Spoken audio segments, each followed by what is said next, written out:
Zé, o Brasil deve voltar a financiar obras no exterior? A meu ver, deve. Acho que, pelo menos o que vi, é que o projeto de lei está bastante equilibrado, ou seja, não vai se emprestar para quem é inadimplente, vai se emprestar para outras frentes. E por que isso é correto? A maior parte dos países do mundo democráticos fazem isso com seus bancos de fomento de investimentos em relação às suas empresas. Porque quando eu financio projetos e os governos vão pagar, o que eu estou fazendo? Eu estou colocando as empresas do meu país em outros mercados. E ao colocar em outros mercados, eu estou viabilizando receitas para o meu país, empregos para o meu país e crescimento da economia. Isto acontece com todos os países do mundo. Por exemplo, eu me lembro que na Copa do Mundo, a própria chanceler da Alemanha, naquele momento, Angela Merkel, procurou o governo brasileiro, foi conversar com o Dilma Rousseff, dizendo, olha, eu quero financiar as obras da Copa do Mundo, inclusive com equipamentos de segurança. A fundo perdido, eu não quero lucro, apenas eu quero que contrate empresas estatais ou particulares alemãs. Nós não aceitamos, porque nós tínhamos dinheiro em caixa, o Brasil estava bem naquele momento para fazer. Mas qual era a estratégia alemã? Eles viam o Brasil como um menino bonito que queriam cultivar? Não tinha nenhuma questão ideológica, política, era pragmático. Se eles colocam as empresas aqui, nós aprendemos a conviver com seus equipamentos, se abre espaço para outras relações e a economia da Alemanha ia ganhar com isso. É uma maneira que você tem de investir no crescimento da economia nacional. Isso é uma estratégia que se utiliza em todos os países que querem chegar a um patamar de desenvolvimento maior.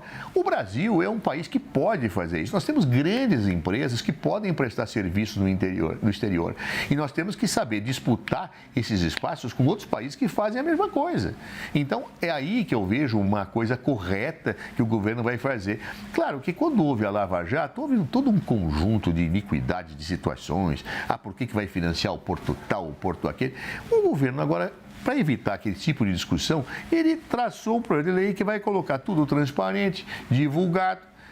Quem é inadimplente não poderá receber empréstimo do BNDES. Achei excelente a iniciativa, ou seja, quem criticar esse tipo de coisa, a meu ver, está indo contra os interesses nacionais de crescimento das empresas. Mas aí vai financiar Cuba, Venezuela. Não, vai estar transparente. Se elas estão devendo, Cuba está devendo, não vai receber. O projeto de lei não deixa isso. Então, veja, eu acho que isto é o Brasil sendo vocacionado para atuar no mercado internacional em defesa da sua economia, em defesa das suas empresas, como fazem os principais países do mundo. Quer dizer, nós temos que perder um pouco essa mania de cachorro vira-lata em que os outros podem fazer e nós não podemos. Quer dizer, vamos investir só no Brasil. Não, é bom que a gente invista no Brasil, mas se eu tiver investimentos no exterior, eu vou trazer recursos para o Brasil, eu vou empregar brasileiros no exterior, eu vou exportar nossa tecnologia, os países vão acostumar a conviver com as empresas brasileiras. Assim foi feito ao longo da história pelas grandes potências mundiais. Por que nós não podemos fazer isso? Por que nós não podemos ter essa estratégia de desenvolvimento? O BNDES fez isso no passado, a acusação ideológica, etc. Então, o projeto de lei tenta evitar isso. Agora é transparência, clareza, tudo publicado e, portanto, acho que uma iniciativa absolutamente correta do BNDES e do governo federal. O Brasil deve voltar a financiar obras no exterior? Leandro, antes de responder essa pergunta, eu gostaria primeiro conceituar o que são esses financiamentos do BNDES. Porque o BNDES não é que ele dá o dinheiro lá para Cuba, dá o dinheiro para a Venezuela. O BNDES paga a construtora, por exemplo, brasileira aqui no Brasil. A construtora presta o serviço lá para construir o Porto Mariel em Cuba. E quem paga de volta o BNDES? A construtora? Não. A construtora pagou com o serviço. Quem paga o BNDES é Cuba. Então é assim. O BNDES paga, a construtora recebe, então para ela está tudo bem, porque ela já prestou o serviço, já recebeu. Agora alguém tem que pagar o BNDES de volta. E quem paga é o país. E o que aconteceu? Alguns países não pagaram. E se o país não pagar, quem arca? Você, nós aqui, todos os brasileiros. Porque tirou do Tesouro Nacional. A garantia final era o Tesouro, gente. Isso não está certo. 100 milhões de brasileiros não têm esgoto em casa e a gente vai usar o dinheiro que era para nós, como o Zé usou o exemplo do condomínio, todo mundo paga um pouquinho de imposto para esse condomínio que é o Brasil. Aí o síndico falou, eu vou ajudar o condomínio vizinho, sendo que está faltando esgoto no nosso, não dá. A gente tem que priorizar. Então, é assim que funciona esse pagamento do BNDES. E aí, para responder sua pergunta, Leandro, eu quero abordar algumas óticas. A primeira, é prioridade financiar as obras lá? Isso vai gerar mais impacto na geração de empregos, na geração de divisas para os brasileiros? Porque, na minha opinião, e aqui, Zé, não tem ideologia, eu vou fazer um elogio. Algumas iniciativas agora do ministro Márcio França, da superintendente do BNDES, Natália Dias, que estão olhando para a microempresa. Na minha opinião, o Banco de Desenvolvimento tem que olhar onde gera mais emprego. Em 2022, gente, 78% dos empregos gerados carteira assinada vieram das micro e pequenas empresas. Então, cadê o olhar do banco para essas? E cito o ministro Márcio França, cito o superintendente Natália Dias, porque eles estão fazendo esse trabalho. Então, eu gostaria de ver o banco fazendo mais esse trabalho. Então, a prioridade, assim como subsídio e isenção, qual é o efeito na cadeia econômica do Brasil? Essa é a primeira análise, Leandro, para dizer se tem que financiar a obra lá ou não. A segunda análise, quais são as garantias? No Porto Mariel estava escrito no contrato, commodities cubanas até, o que? Charuto. E não é piada, gente, parece que é, mas não é.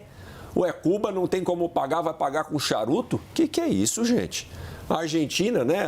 Aí era piada, falar, vai pagar com o quê? Com vinho, doce de leite e alfajor? Não. Então, quais são as garantias? Porque a garantia não pode ser só o Tesouro Nacional, deixa o povo sem água e vai pagar o prejuízo lá em Cuba. E a terceira coisa, é óbvio, a corrupção.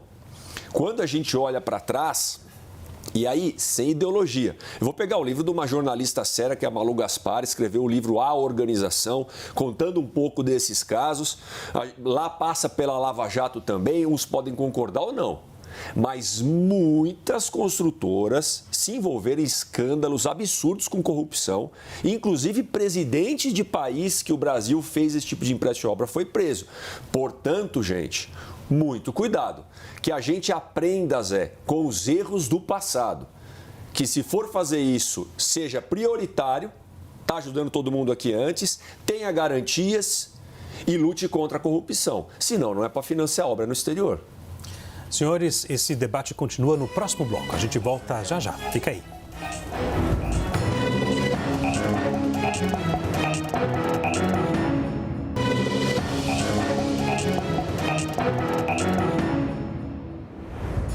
Estamos de volta com um grande debate. Zé Eduardo, os créditos que o governo quer liberar do BNDES abrem caminho para a corrupção? Veja, tudo abre caminho para a corrupção quando você fala em obras, inclusive no mundo privado, né, onde também existe a corrupção. Mas eu quero ler aqui um trechinho da matéria da CNN sobre essa questão. Abre aspas. Nos últimos anos, em função da paralisia no crédito à exportação de serviços de engenharia, o Brasil viu sua participação definhar no mercado internacional. Na primeira metade da década de 2010, essa participação chegou a ficar acima de 2%. Parece pouco, mas é um mercado fortemente disputado por construtoras europeias e asiáticas. O Brasil conseguiu avanços expressivos na América Latina e na África, onde a necessidade de financiamento é maior. A última década, porém, viu o encolhimento da fatia brasileira, que hoje é inferior a 5%. Algumas construtoras brasileiras, inclusive, montaram subsidiárias na Europa para se beneficiar do sistema de crédito à exportação europeu. O problema é que, se elas ganham contratos em terceiros mercados, precisam levar juntos insumos e materiais fabricados na União Europeia. Ou seja, diante desta postura de não querer agir como os grandes países agem, eu obrigo as nossas empresas a abrirem subsidiárias no exterior e não usarem produtos brasileiros. E reduz a nossa participação. Nós temos que reverter isto, como todos os países fazem. Por que será que as empresas europeias, as empresas dos Estados Unidos recebem subsídios e empréstimos dos seus governos para fazer isso? Porque eu estou colocando os meus produtos, eu estou girando a economia a partir disto.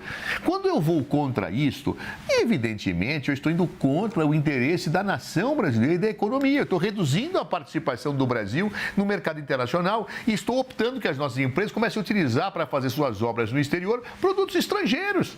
Está errado, eu preciso ter esta visão. Ao mesmo tempo que eu tenho que fazer obras no Brasil, eu tenho que ampliar mercados. O mundo inteiro age assim. O problema é que construiu-se, eu não sei a partir de que interesses, a ideia de que há sempre corrupção quando as empresas brasileiras estão no exterior. Mas as estrangeiras não é. As estrangeiras não têm corrupção, elas são sérias. Nós brasileiros é que somos imorais. Ora, vamos pegar os casos de corrupção, como a Alemanha teve, por exemplo, casos famosos da Siemens e outros, e vamos punir, mas não vamos matar as empresas nem a atuação externa. Vamos prender quem tem que ser preso, mas jamais matar a atuação de um país, porque ela gera empregos. Não é que ela gera empregos só em quem está na obra, ela gera empregos no consumo de produtos brasileiros que são utilizados, porque o governo irá condicionar isso. Se você quer fazer esta obra, tá bem, então você vai usar produtos nacionais. Não vai poder comprar na França, não vai poder comprar na Europa. Isso não é bom? É claro que é bom. Bom, pode haver inadimplência? Pode haver inadimplência, como houve, de fato. Mas inadimplência existe até no âmbito empresarial, quando empresários sonegam impostos e não pagam. É um risco de situações, inclusive tributárias, no mundo privado, não é? Ou seja, o governo teve uma diminuição de 2%. Nós estávamos bombando e caiu para 0,5% no mercado internacional. Nós tínhamos conquistado mercados importantíssimos na África, na América Latina. Isso era muito importante para o desenvolvimento nacional. Mas esta visão de que o Brasil deve se conter dentro de certos limites, sabe a quem agrada? As grandes potências externas. E seguramente o crescimento que o Brasil teve naquela época, em 2010, incomodou profundamente as principais empreiteiras dos Estados Unidos da América, empreiteiras europeias. Não é? As opções que o Brasil tinha feito na época sobre o pré-sal incomodaram demais as petrolíferas. Nós vamos nos submeter a esse tipo de coisa, a que eles financiem o seu mercado, inclusive a produção daqueles produtos que alimentam o seu mercado interno, e nós vamos ficar assistindo? Ora, eu tenho que desenvolver o Parque Nacional, e para desenvolver o Parque Nacional eu tenho que ter colocações inclusive no exterior, porque isso vai me gerar renda, vai me gerar fábricas, vai me gerar situação econômica necessária e indispensável para o desenvolvimento nacional. Ou seja, é imprescindível que o país, como o Brasil, perca esta mania, eu repito, de ser um cachorro vira-lata. Nós temos que ser cachorro grande. E cachorro grande disputa com cachorro grande, disputa mercado lá fora, utilizando os mesmos métodos que as grandes potências utilizam. Oi, tio, os créditos que o governo quer liberar do BNDES abrem caminho para a corrupção? É uma frase atribuída ao Einstein, tá, Leandro? Não adianta esperar resultado diferente fazendo sempre da mesma forma. Se for feito da mesma forma, vai escancarar o caminho para a corrupção, porque a gente já viu. O Zé cita casos de corrupção com a Siemens, eu posso lembrar com a Alstom aqui no Brasil também, e posso lembrar, obviamente, Odebrecht, Camargo, OAS, Queiroz. Gente, tá tudo, Queiroz tem dois, tá? Mas os dois, tem a Queiroz Galvão e tem o Queiroz. Então, é tudo caso de corrupção. E tá tudo no livro lá que eu citei, A Organização, da Malu Gaspar. Agora, Zé, você falou um ponto importante. A gente não pode ter síndrome de cachorro vira-lata, né? Eu falo que sonhar grande é o mesmo trabalho que sonhar pequeno, né? Eu prefiro ser otimista, que eu não conheço pessimista bem-sucedido. Vão para cima, o Brasilzão tem que avançar, mas vai deixar os nossos desguarnecidos? Tem gente sem coleta de esgoto, sem água, passando fome, desempregado. É a mesma coisa que o cara deixa a família em casa, deixa faltar comida em casa para gastar dinheiro na rua, no bar, para gastar dinheiro com a rapariga na rua. Não dá. Desculpa o termo, mas deixa faltar coisa em casa. Zé, então assim, é só isso que eu penso, Zé. Tá tudo certo no Brasil? Não tem coisa para a gente arrumar no nosso país? A prioridade é a gente disputar obra lá fora? Porque eu concordo com você. Não tem que ter síndrome de cachorro vira-lata. Eu quero o Brasil competitivo, disputando coisas lá fora. Mas antes, vamos cuidar dos nossos. Vamos garantir que o pessoal está com emprego, está com estudo, está com capacitação, está com educação, está com saúde, está com o mínimo de dignidade. Porque, novamente, não adianta a gente deixar a molecadinha, sabe? 15 mil crianças morrem no Brasil por causa de dor de barriga, gente, por causa de falta de saneamento. Deixa aqui, vão concorrer em obra lá fora? Esse é meu questionamento, Zé. O dinheiro é finito. Aonde nós vamos aplicar ele?